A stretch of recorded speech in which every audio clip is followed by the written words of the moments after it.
go then. So a very warm welcome to everybody today. Thank you so much for joining us for one of our webinars for PeopleHUB. If you've not been before, we are on a bit of a mission to try and help as many businesses as we can across the UK. We recognise how difficult it has been. So we have opened this up beyond clients and are offering people the opportunity to join us, join our community. So on a monthly basis, we are holding these PeopleHUB webinars. We also have a closed group on LinkedIn, which I will send you the details to a little bit later on. More than welcome to join that as well. So just a brief introduction. I put a couple of slides up for us. It's not going to be death by PowerPoint, I promise. I just thought I'd give you some visuals, and if you find the information useful, let me know, and we can of course send it out to you.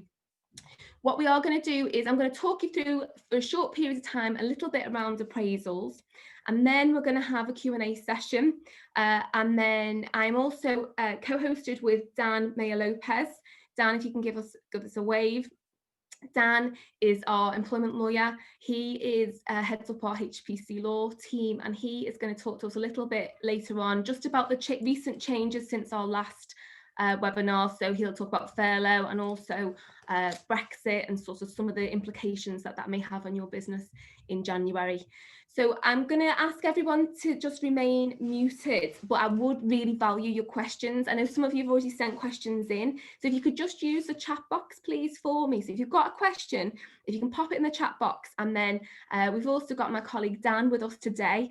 For those of you that know Dan, we call him our 1HR guru. There's nothing that this guy doesn't know about our software, but he will be able to facilitate our Q&A a little bit later on. For those of you that don't know me, my name is Victoria Brown. I am the Managing Director of HPC and 1HR. HPC is a boutique outsourced HR provider, and 1HR is award-winning software. But this isn't about us trying to sell you something today. This is very much about us trying to help you navigate through the appraisal process. So just to run through why appraisals. So this, at the moment, I think given what's happened this year, we've been in a pandemic, and there's been incredible fear, unprecedented time for us all. And what we've found has happened is most people have panicked, as we would expect. You know, there's been that real business survival. So the concentration has been on surviving, and appraisals have been forgotten.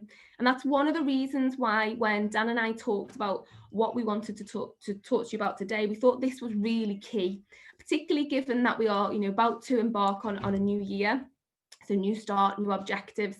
And we just wanted to help as many people as possible to just realign and refocus and look at implementing or re-engage their appraisal process.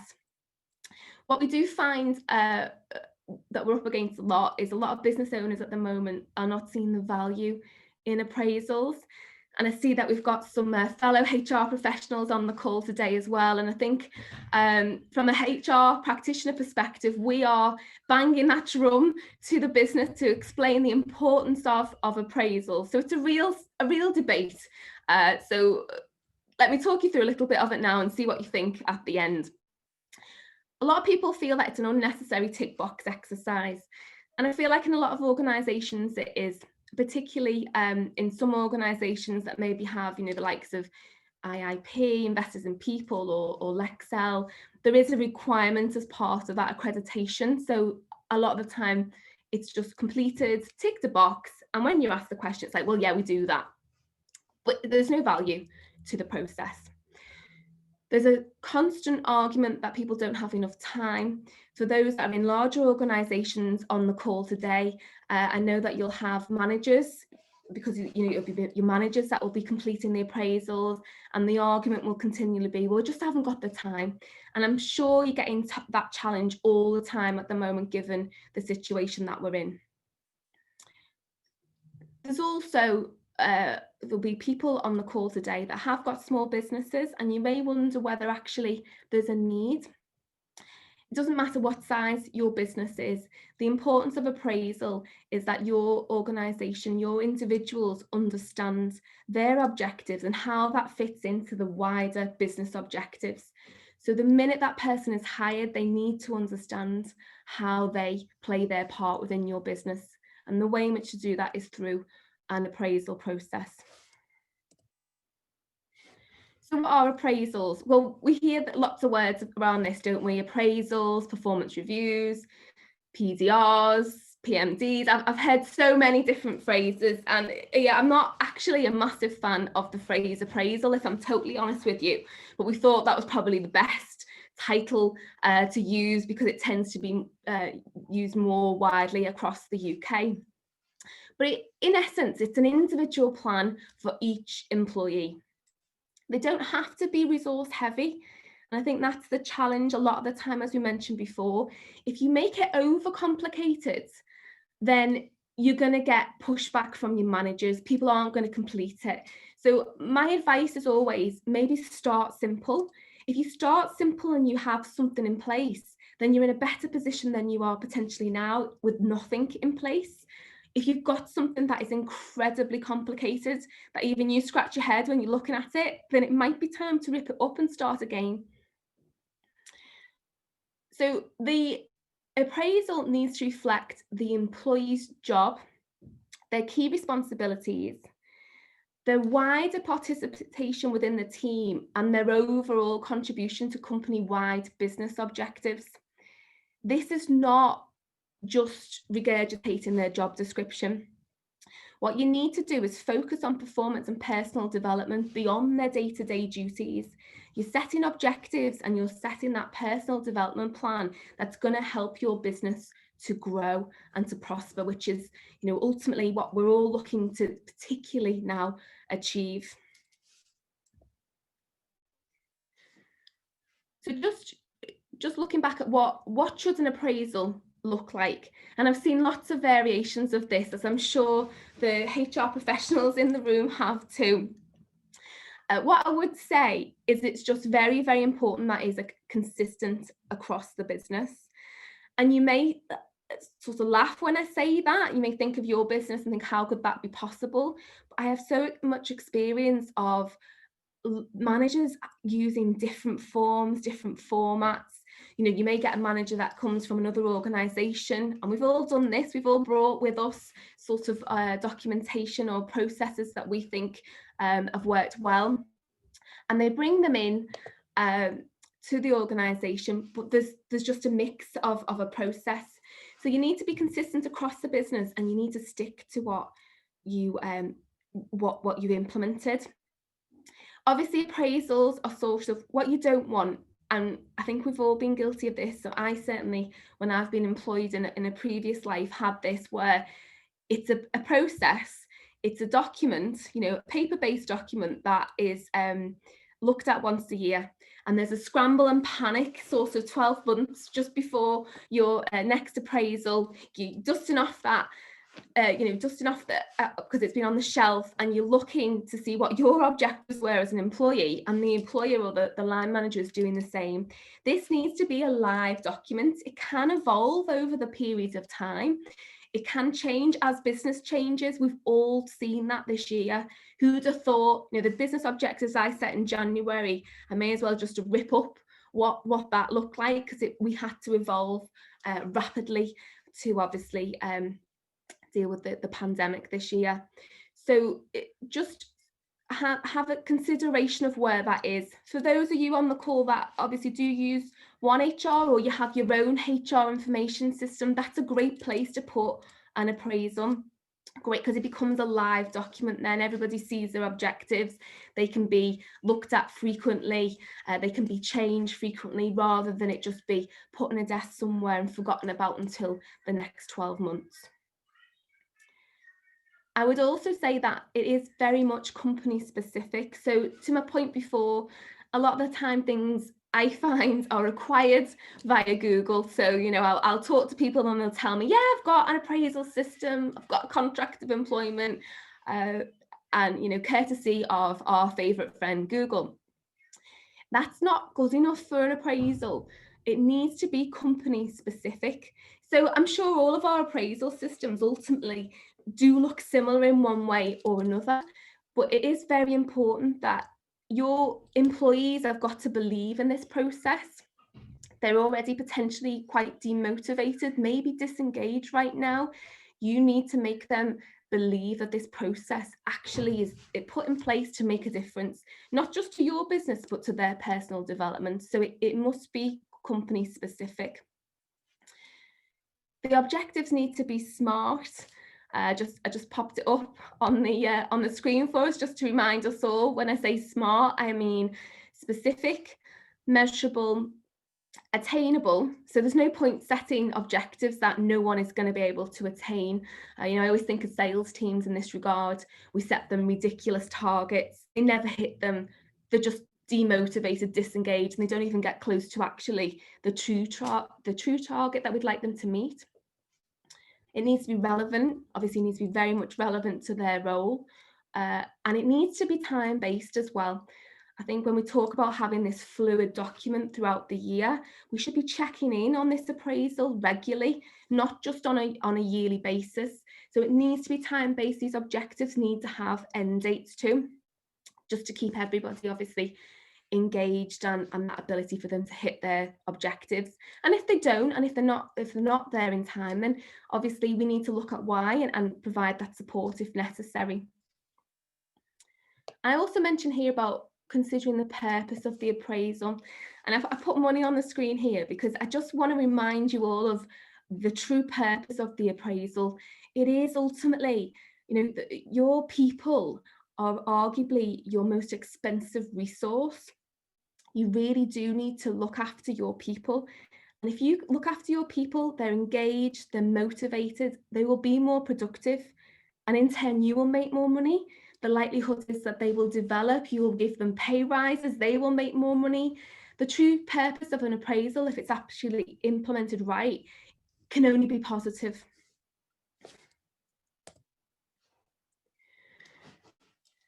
So here I just mentioned who is responsible for the appraisal.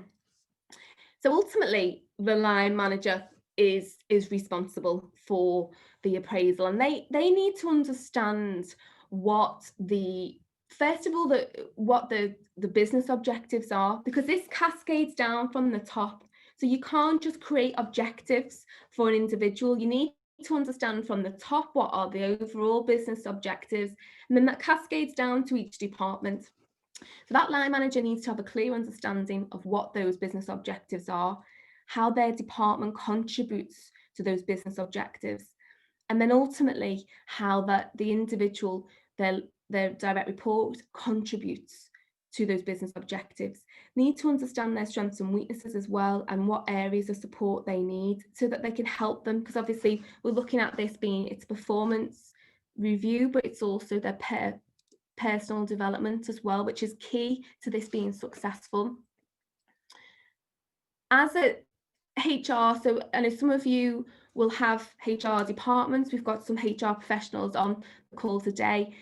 I can see that there's many clients on this call as well that maybe don't have HR, and we are your HR for you. So ultimately, all of us that are on the call as HR professionals, we are responsible for, I suppose, pulling together what that appraisal process looks like, and then ultimately the facilitation, so the storage and I call us the coordinators really. We're responsible for ensuring that we are consistent, we have the same appraisal process, that our line managers are equipped to be able to work through those appraisals.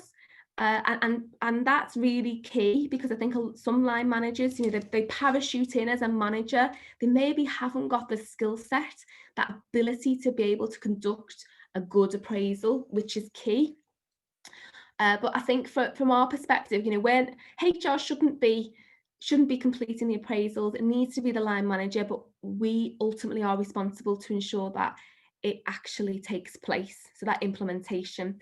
So again, for sort of our clients on the call today, I would say, don't do this alone. If you are struggling a little bit with your appraisal process right now, pick up the phone. You do have the software, let us know. If you don't have our software, if you have another piece of software, again, let us know, and we can talk obviously through how you could potentially put this online, and that ability to be able to manage and ensure that managers are held accountable for completing these appraisals in a timely manner. Because in my experience, that's where it can go wrong. You know, you can put together the best appraisal process in the world, but it has to be implemented by the manager. And if you get, and we've all seen it, you know, you'll get some managers in some departments that just won't do it, and they need to be held accountable for that. So as HR professionals, we are responsible for that. I also put in here who's responsible for the appraisal. I put the employee because I think that's forgotten quite a lot, and the employee is integral in this process. And the reason I say that is that if the employee feels like this is a tick box exercise, and actually we are just doing this because we have to, then we're not going to get the engagement that we hoped. They're not going to be interested. They're just going to go through the motions, thinking, right, well, last year we did this and nothing changed. You know, I hit my objectives, but the company didn't deliver on theirs. And it's a bit like your interview. It's a two-way process. You're asking them to deliver on certain objectives, but you are also making a commitment to them that you're going to support them to help them hit their objectives. Now, don't get me wrong, I appreciate that part of this appraisal process. Sometimes there'll be people where there are underlying performance issues, which, you know, we can discuss as maybe a separate, or you can ask some questions about that, how you would deal with that. But ultimately, it's that ability to be able to support the employee, you know, and ensure that they're given the materials, they're given the tools, they're given the training that's required for them to be able to complete these objectives. And if hand on heart you haven't done that, then there's no wonder that your appraisal process is failing right now, because your employees just feel that this is a tick box exercise. So I'm just going to finish shortly. I just wanted to sort of get your mind working and thinking of a few things for the questions. So please don't forget to pop your questions in the chat box if you've got any. So how often, how long? This is the tough one, and this is where I think we get that, it's that first hurdle. So a lot of people will just do yearly appraisals, dependent on when you have them, depends on how long they're going to be. So if you think about my first slide, when I talked about one of the challenges that you're going to come across is always going to be, I haven't got the time, I just haven't got the time to complete that right now. We're trying to do a job, we're trying to survive. I haven't got, you know, hours and hours of time to run these appraisals with my team. So you could, you know, I talk about divide and conquer quite a lot for people who've been on my webinars before. You could potentially not do that. You know, you could have maybe something at the beginning of a year, and then check in with that individual on a monthly, maybe in the kit, just add sort of 10-15 minutes onto the end of their keep in touch meeting, or quarterly, and check in with their objectives that have been set for the year. Handle any hurdles, any blockers, any support or training that you need to provide. It obviously will take pressure off you at the end of a year, but also it will ensure that there's no hidden surprises at the end of that year as well. You know, you will enter the next appraisal and everyone will be quite clear of where there'll be no surprises. You know, if somebody's underperformed all year, they've underperformed. So if they're asking for a pay rise, that's not going to happen, and they know exactly why. But then equally, you know, if you've had a star and they've smashed their targets, their objectives, then that's potentially, you know, a nice conversation that you can have at that point, and you're both on the same page. And then also thing to consider now is obviously the situation that we're in. So I would really urge people not to be put off by the fact that you potentially are working from home. You can facilitate this online. I've talked to you about potentially, you know, moving this process onto an online HR system, which I would always recommend, particularly if people are working from home right now. But I wouldn't be put off by not having a face-to-face meeting. These need to happen. So if that needs to be by Teams, Zoom, Skype, whatever it is that you use to communicate, then that's what needs to be done. So you know, I think at this moment in time, we've talked obviously about the key importance of communication. It's vital, more than it's ever been before. You've got people in your business, you might have had to make some really tough decisions this year, and you make redundancies, furlough people, shorten people's working hours. So with that comes uncertainty. And I know it's uncertain times, we all have a level of uncertainty in our businesses, but good communication will help you get through that, and good communication with your employees while they go through this change. They're going through that change and that fear about maybe their role within your business, and then they only have to turn on their television to listen to the news to hear all the fears just about their health in general. So good communication just across the board is important, but I really would say, if anything from this session today, get those appraisals set, get them in the diary, and make that commitment that you're going to do them. So before I hand over to Dan for our Q&A session now, I've left some information on the screen here.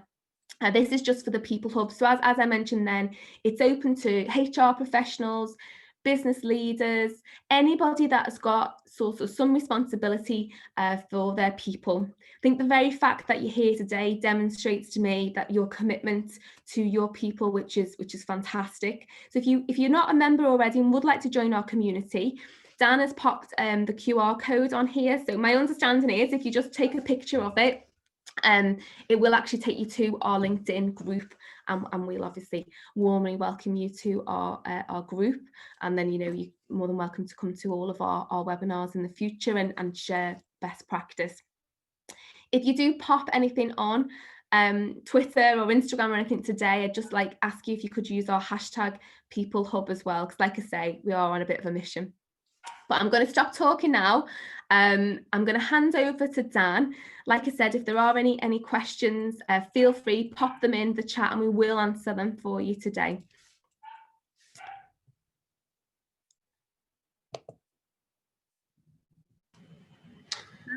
Thanks, Vic. Yeah, as you mentioned earlier, we've got a few questions that were submitted ahead of the session, and I will just I'll run through our list here, asking yourself and Daniel Mayer Lopez for kind of your thoughts or responses on these questions in particular. So I'd like to ask the first one to Dan. So like Vic mentioned, obviously we're currently in a pandemic. What's the point of carrying out appraisals at this time?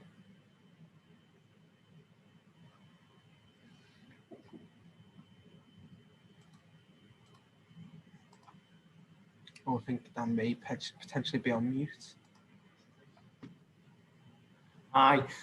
So as Vic said, we're all in difficult times at the moment, and I think there is a lot of uncertainty. So I think more so than ever, I think it's more important, because with everything that people have been thrown into, working from home, being potentially quite isolated if they live on their own, I think, as Vic said, your employees are the key to your business. You've recruited them, you've hired them, you've had them in your business for a number of months, years, whatever it may be. So they are the key to your success. Without them, you wouldn't have the thriving business that you've got or the growing business that you've got. So if you don't encourage your team and engage your staff, then there's a real risk that they'll say, well, look, even with everything that's going on, my bosses aren't concerned, the managers aren't buying into the process themselves. So if they're not bothered, why should I stay with this business? Why should I move? Why should I do this? So I think Vic mentioned the end of year, and I think this is a really good time to try and focus on those.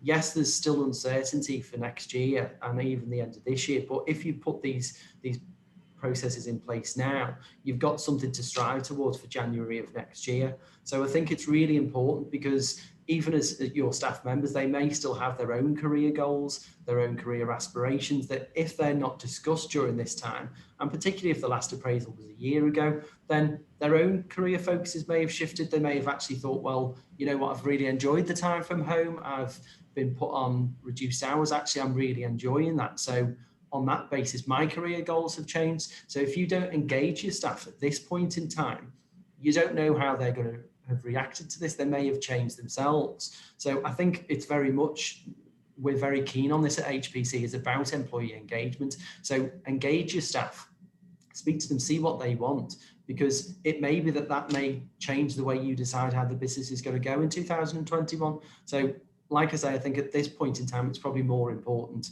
than anything to try and make sure that your staff are on board with the challenges that we're all facing going into 2021. Okay, I suppose that ties into our next question somewhat, just when you talk about engagement. So Vic, if you'd be able to answer this one, please. So staff are demotivated with everything that's going on at the moment. How can you get those people back on board? So I totally agree here, really challenging. And I know I touched upon this before. Obviously, people are going to be demotivated. They're very fearful of a number of things right now. One thing that I've said quite a lot to my clients that concerns me is that there's been a few attitudes from people, if I'm totally honest, where they've said, oh, well, it doesn't matter because they can't go anywhere else right now. You know, the unemployment rates are just continue to rocket. They can't leave me because where are they going to go? But that's not a great place to be, because if you've got people that don't really want to be on the bus, they'd like to get off, but they can't because they can't get another job. They're disengaged. You know, that's a terrible, can be quite toxic within your business. So I think, to my point earlier on, what needs to happen here is you need to look in the mirror and think about your appraisal process right now. And if your appraisal process is a tick box, it doesn't really link very well to your business objectives, and you don't really do anything with it, then you're going to have quite demotivated individuals that are just going to sort of come along because they've got to. So I think it really does start at this point in time. This will help motivation. It absolutely will, because you're saying to people, look, we actually really care about you. And although there's all this turmoil around us, let's get back to business and let's talk about you and your personal development over the next 12 months. Okay, great. Dan, so what if people ask for a pay rise or promotion? How should a manager or HR be approaching that question? Well, I think it's back to, this shouldn't be just a one-off process that people are starting now. So if you've had appraisal processes in place already for a number of years, then you'll know your staff's personal development. And it goes back to what Vic said at the start, that if you've got these processes in place where people can say, for example, I am keen to become an associate or a director or get more involved in this aspect, then those kind of conversations shouldn't come as a surprise to you as a business owner or a HR line manager, head of department, whatever it might be. So they shouldn't come as a surprise, really. So you wouldn't normally have somebody saying, oh, by the way, Vic, I want to be a director tomorrow, because that would be very much out of the blue. Whereas if you've had appraisal processes, whether it's the sort of keep in touch once a month, quarterly, annually, then those kind of conversations would have been happening anyway. And if you've engaged your staff to the point where you're constantly checking in on how are you coping with your targets, are you achieving where you want to be to achieve that pay rise, promotion, whatever it is, then again, they shouldn't be kind of a new thing. If you're starting from scratch, then it might be a slightly different thing, because then you may be slightly on the back foot. But I think it's about, like Vic said, making sure that the process in place so that person knows, well, what do I need to achieve a pay rise, to achieve a bonus or a promotion or whatever it is. And then it's about setting, again, smart objectives. So everybody knows where they come out at the end of that appraisal going, well, okay, I didn't get a pay rise on this occasion, but I know that next time this comes around, as long as I achieve those objectives, there's no reason why I shouldn't go into that as an employee confident, saying, well, actually, I've achieved everything that you've asked me to achieve, to be promoted, to achieve a pay rise. So on that basis, then both the employer and the employee should go into it going, well, Dan's achieved his objectives, Vic's achieved hers, so therefore we should be both on the same page. So like I say, it shouldn't really come as a surprise with those conversations. But it's also about being honest, because at this point in time, businesses are also struggling to survive. So it's about being honest with your staff and saying, for example, we are in a bit of a difficult position. We would love to have given you a pay rise because you have achieved your objectives. However, at this point in time, we need to just factor in the fact that we are struggling. We are trying to keep the business here. We are trying to avoid redundancy. So it's more a case of when rather than if. So make it kind of as positive as you can and say, well, look, we can't do it at the moment, but we'll review it in 6 months' time when hopefully things are a bit better and we're all a bit back to normal, whenever that's going to be. So I think it's about being honest with your staff as well. If you're not in a position to do that financially, then be honest with them, and at least then they'll say, well, look, at least the line manager, the boss, the directors are being open and honest with me. And we always think that transparency is the best thing with your staff. I think it's really important to say, well, look, this is where we are. We're not quite where we hope to be, but 6 months' time, we may be in a better position. So I think it's about being honest and open with your staff. So Vic, what do I do if an employee is difficult or negative during their appraisal? Okay, well, I don't want to sound, and I probably have so far, that I think that all appraisals are rosy, because I don't. You know, I know that a lot of the time there can be difficult members of staff. We all have difficult members of staff from time to time. I know a lot of you on the call now have had to call upon us to help you with some of your difficult members of staff from time to time. But you may potentially get that negativity in an appraisal. I don't want to keep beating the drum about sort of it being a meaningful process, but sometimes it can be because of that. If you do have HR in your business, or you do sort of use us for your HR, potentially if you've got a difficult member of staff and you've got that level of negativity, then you could look to bring in your HR support into that meeting, just to help to facilitate. It may be that there's a problem between the line manager and the employee. It may be that there is a level of sort of frustration from either or. It may be that the manager needs some more support in how to handle difficult conversations. You know, because sometimes appraisals can be difficult. You know, you've got to provide that constructive criticism sometimes, and some people are very uncomfortable having to do that. So I think, to Dan's point before, if we do have more regular contact, and whether that be in a formal or informal setting, where maybe you're just adding on a little bit more time on a sort of monthly basis for looking at the objectives in your kit, then hopefully that will prevent that negativity at your appraisal, because there's no surprises in that meeting. The other challenge sometimes that you have, and where you get negativity, is if the objectives aren't smart and they're not clear. So when I talked earlier on about ensuring that they are measurable, that they are achievable, time bound, if they're not, then you will get frustration, you will get anger, you will get negativity in that room, because you know, impossible measures in place in the first place. And if it's still difficult, then give us a call.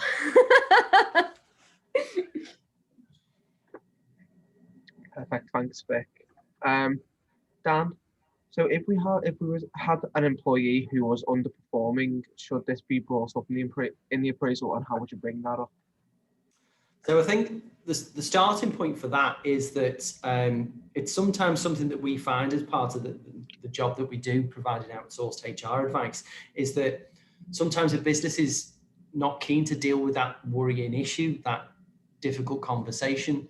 And then you get to the point where this issue's bubbled along, and you get to appraisal and you hit the staff member with it and say, well, actually, over the last 9 months, you've not done this, this, this, this, and this. So my personal view is that it shouldn't be done at the appraisal unless it's been part of an ongoing process. So if somebody's, for example, been on a performance improvement plan, or you've had a number of conversations about a particular thing or a particular area that they need to improve upon, it shouldn't necessarily just be, right, hi Dan, now you're in your appraisal, I want to say that you've not done A, B, and C over the last 9 months. Because if you've not raised that as an issue, then your employee is naturally going to become disengaged and is going to become quite defensive to say, well, hang on, if I've not been performing for the last 9 months, why are you only just bringing this in at my annual appraisal, when this is supposed to look at our objectives throughout the year and going forward? So my view is, as difficult as these issues are, and like I say, this is something that we find, is that clients don't always deal with those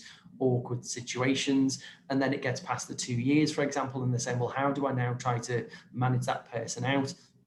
It's about having those conversations as and when they are needed, so you don't get to this kind of, oh, it's the end of year review, you've not done this, you've not done that, you've not done the other. So my view is, like Vic says, if we're having these regular conversations, whether it's once a month, once a quarter, then you shouldn't get to an appraisal that becomes really, really negative It should be either, well, look, we've had these conversations a couple of times, so we are going to record it in your appraisal, or we've had these conversations a couple of times and there's really great improvement, so we're going to acknowledge that within your appraisal. And then a negative appraisal could become really, really positive, because you can say, well, look, you've checked off these objectives which we've discussed, and you've actually really improved. You've taken on board the comments that we've made, and as a result, we can be more positive for the next 6 months, 12 months, and look more towards your development as opposed to the areas of improvement. So I think it's about having those issues ironed out before the appraisal, so it doesn't become a bit of a kind of beating with a stick as opposed to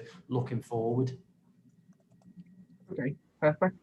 So on the flip side to that then, Vic, if I had a star performer, how do I work that into the appraisal process? That's what we want, isn't it? A star performer in this process. And that is ultimately what's fantastic about the appraisal process, that we can identify those people that are really performing well. And absolutely, this should be part of the process. It's about recognition. Appraisals are fantastic for this. So, I talked about that constructive criticism before, but equally, you've got to ensure that you praise. We have a terrible habit, don't we, of complaining a lot rather than thanking people, and that applies a lot of the time to employees as well. We'll be potentially the first to say, oh, you did that wrong, but do we truly recognize the achievements of our people? And that can be done, or it should be done in other areas and not just in the appraisal, particularly if that appraisal is only once a year.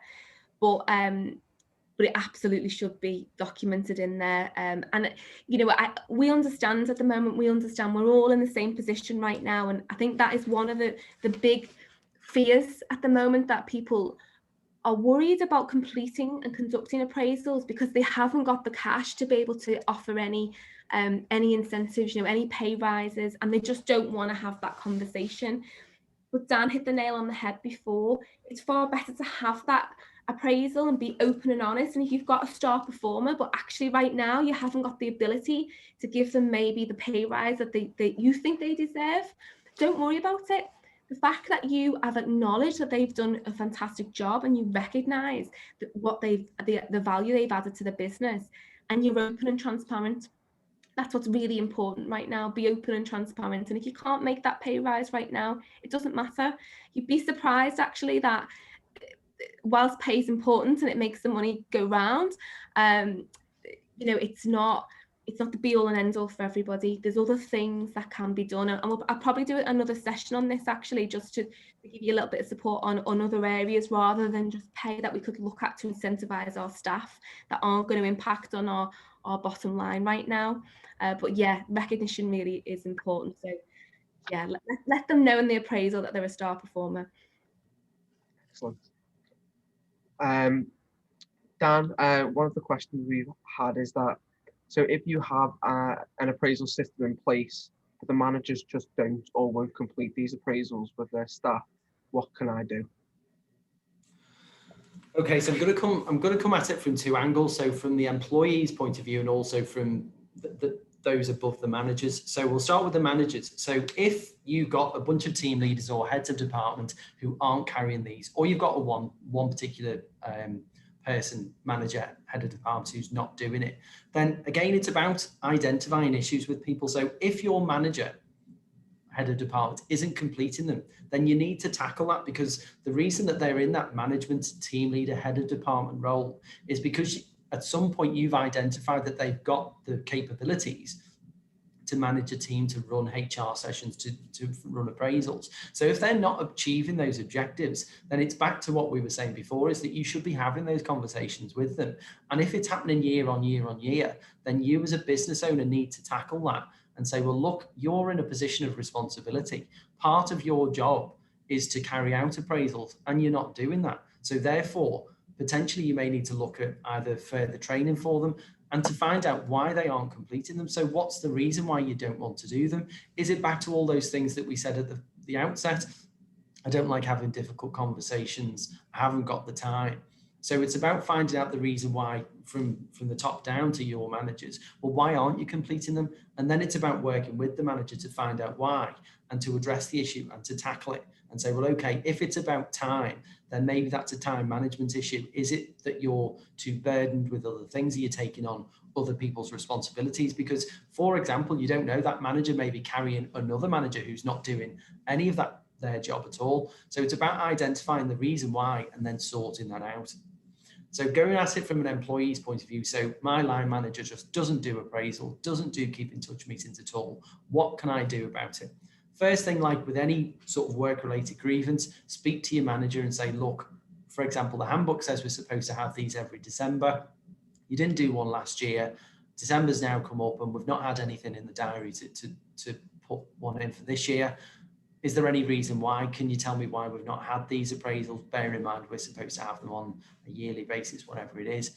And then depending on that will depend on where you go. So if the line manager says, well, I just haven't got time to do it, you may need to go above the line manager or to another line manager and say, well, actually, I've had this conversation with Dan on a number of occasions and he just won't do them. And I think it's really important, because what you don't want is that will then lead to disengagement of your staff again, which is, I know we sound like we bang this drum quite a lot, but we think it's really important to engage with your staff.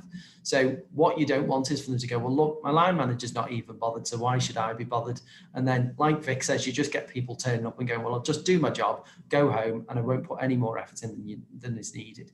So it's about then addressing the issue with the line manager again. So it will then become kind of a bit of a faceted kind of tier system of the employees raised it, then potentially the manager above the line manager will then deal with the issue, because it's not fair to anybody if these appraisals aren't taking place, particularly if you've got staff that have worked really hard and they're just thinking, well, I've not even been acknowledged for the work that I've done or the extra work that I've done. So I think it's about tackling it from whichever kind of side it needs to be and meeting in the middle.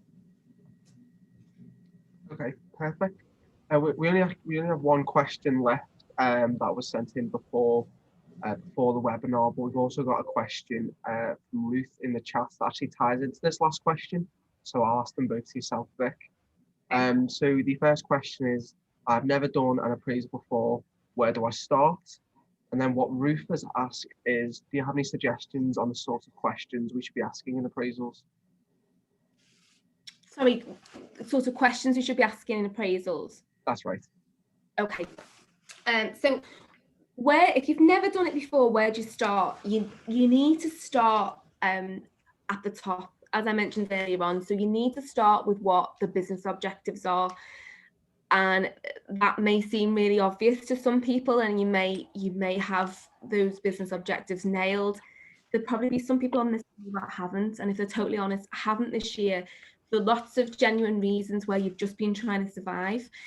So you need to consider that now. You need to look at if you don't know what your business objectives are, then your employees certainly don't know what they are, and they're not going to know what they need to do to help you to achieve your objectives. And just to remind you again, the reason why we're doing appraisals, it's to make our people more productive. They obviously will reap the benefit of that. You will reap the benefit of that. And we are looking at getting back to business, aren't we? We're looking about not just survival now. We want to thrive next year. Forget about this year. We want to thrive next year. So in terms of the questions that you would ask, that ultimately will depend on the format of your process. So normally, if you've got, like, say for example, for us, we have very clear sort of personal development plans for everybody in the business. We have clear objectives. My advice would not overload people with too many objectives. And then we use a sort of SMART format for that. So the sort of what we tend to do in appraisal is, obviously, it is two-way process. So not only are we going through those objectives, and it depends on how you do this. There's some very complicated scoring systems out there. Some of our clients don't have anything particularly complicated at all. It's either have you done it or have you not done it. But what you have to do is, obviously, you need to get that feedback from the employee as well. So you need to make sure that whatever questions you're asking, you're understanding how their year went. So if you're looking back throughout a year, how did their year go? From their perspective, how well did they do? How supported did they feel? Did they meet their objectives? If they didn't meet their objectives, why did they not meet their objectives?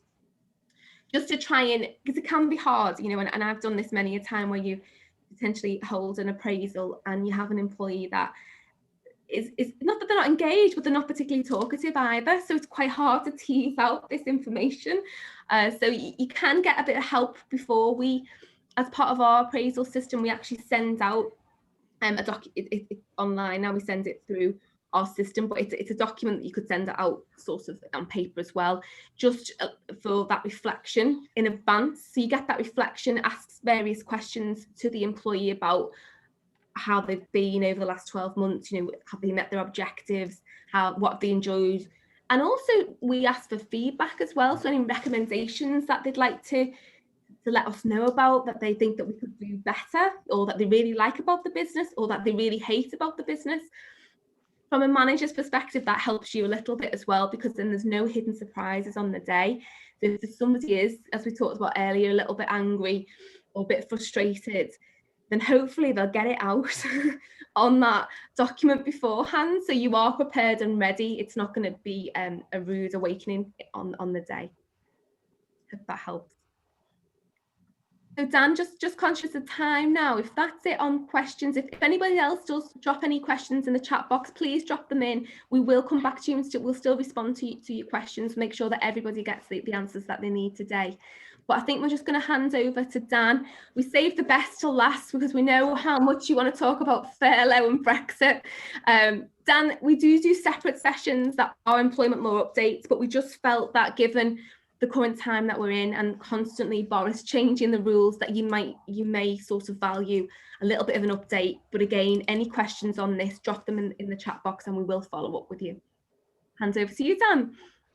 Thanks, Vic. So yeah, it's just a bit of an update. Obviously, I think certainly the last 3 to 4 weeks, if anybody else has been watching the regular updates about what was going to be the job support scheme, and then it was going to be job support scheme closed, job support scheme open, depending on whether you were in the hospitality sector or out of the hospitality sector. And it's quite ironic that just when the job support scheme was announced, I had a conversation with a number of people, one of which I think was actually Vic. I said, it wouldn't surprise me if it comes full circle and we go back to furlough. And then literally about 4 or 5 days later, maybe I should have put the lottery on that weekend, actually. Lo and behold, Boris listened to me and brought it back to furlough. So to some extent, we've gone right back to where we started back in March, that from the 1st of November, staff can furlough. One, they don't have to have furloughed them at all before. You can still flexibly furlough your staff. So that means you could have them working 3 days a week, but not work 3 days a week. And you can still claim that 80% contribution towards the wages, up to a maximum of £2,500. Businesses will still have to pay the tax, the national insurance and pension contributions. They will also need to pay contractual benefits. So if people have got car allowances and other benefits such as like mobile phone, private healthcare, those sorts of things, they will still need to be paid in addition. Now, there has been some debate, certainly recently with a few clients saying, well, does that fall within the calculation of the wages?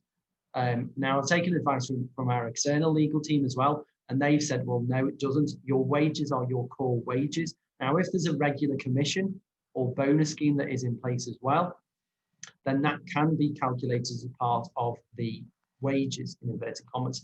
But like I say, if you've got a separate clause that says you have a car allowance or a contribution towards your mobile phone bill or whatever it may be, that would fall separately. So contractual benefits still continue to accrue, as with holiday entitlement, annual leave. So those contractual benefits would still need to be paid. One thing that did change, and it only changed literally at the end of last week, there was a bit of a kind of grumble within the new job support, coronavirus job support retention scheme, to say that they are thinking of not allowing people to use furlough to claim as part of the notice period. So up until now, you could put your staff on notice if they were being made redundant or if they resigned, and you could claim furlough towards the cost of their notice period. From the 1st of December, that's been scrapped now.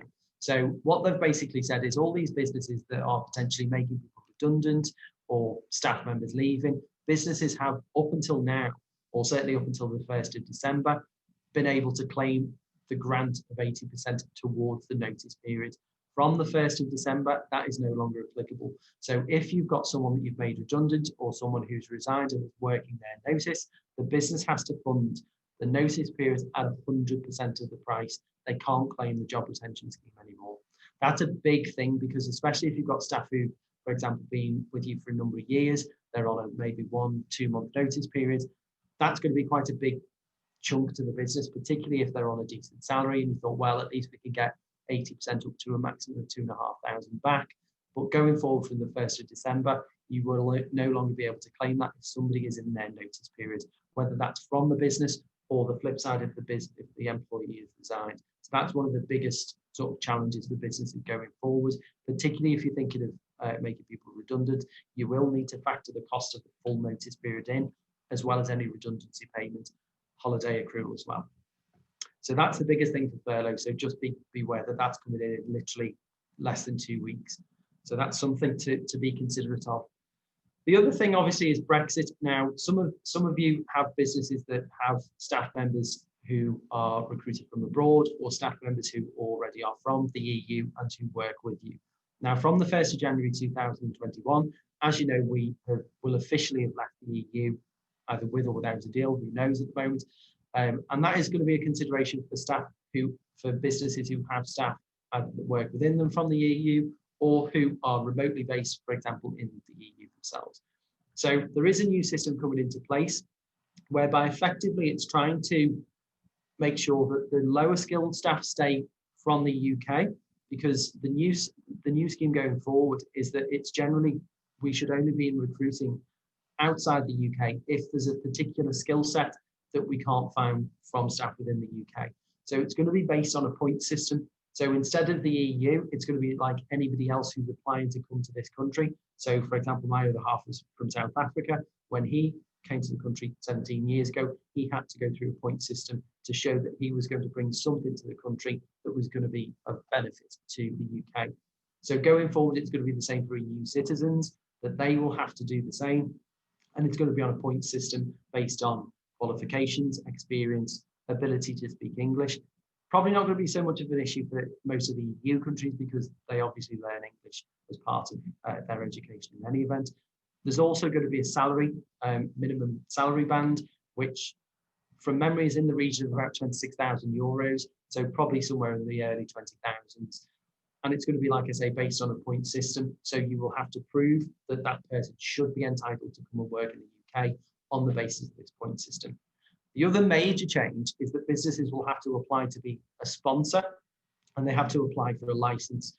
The cost of that is between £500 and £1,600, depending on the size of the business, the turnover, and the specifics are quite detailed. So if anybody needs that particular link, I can send that out to people. The other thing that you may potentially have, and I picked this up with one of my clients because he is based in the Netherlands, but comes to the UK for business as well. So he commutes backwards and forwards, but has his home as a base in the Netherlands. There's a scheme called the Frontier Status, which basically means that if you commute from the EU to the UK to work, you can apply for what's called Frontier Status. Now that is going to be released on, from memory, I think it's the 10th of December 2020, whereby you can apply for Frontier Status, which will then entitle EU citizens to commute between the UK and the EU without having to apply for visas, permits, and without the business having to apply for a license to become a sponsor. Because effectively, your staff member is based in the EU, but they will be commuting because they've got a particular role that they have to come into the UK 2 days a week, 3 days a week, twice a month, whatever it may be. The other thing that, only because I've had to do it recently and advise another client on it, if you've got staff who are in Ireland, so if they're in the part of Ireland that falls still within the EU, even when we leave, there is a scheme whereby they won't have to apply for visas and permits and licenses, because there's the common travel acceptance, whereby both countries, Ireland and the UK, have already agreed that there's almost, and has been for many, many years, a free movement between them. So we can go and work in Ireland and live in Ireland and access their benefits and vice versa. And they also, once we decided to leave the EU, they entered into what's called a memorandum of understanding, which is not legislation, but it's an agreement between the two countries, whereby they say, well, look, we'll have this mutual agreement between us whereby any of the UK staff can go and work in Ireland and vice versa. So if you've got any of those systems where you've got, for example, a small Irish base, or you've got staff who are based in Ireland, then you don't need to concern yourselves as much with the regulations, because there's that understanding between the two countries. It is quite a specific area of law.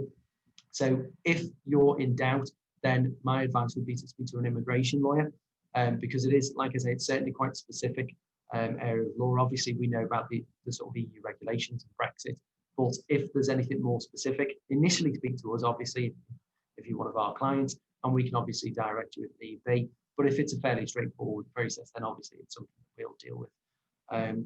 So that was just a bit of a quick update in terms of the sort of major things that are on the horizon the next sort of 4 to 6 weeks or so. It's quite worrying to think that 2021 is that close around the corner, but there you go. That's great. Thank you so much, Dan, for succinctly putting that together for us, and like a true lawyer, finishing 2 minutes just before the end. So well done. So I'd just like to wrap up now, because I'm conscious of your time. Thank you so very much for joining us today. It's lovely to see so many familiar faces and names on the screen. Thanks again for joining, and obviously some new people have joined as well. We do want to spread the word. I really want to help as many businesses as we can. So we'll send you the recording, and feel free to send to people the link. You can invite other people to the next one. More the merrier. I think we'll be really proud if we feel that we've helped as many businesses as we can this year and played our part, because I think together we will survive and we will thrive in 2021. So thanks again. Have a great day, and I'll see you all next time.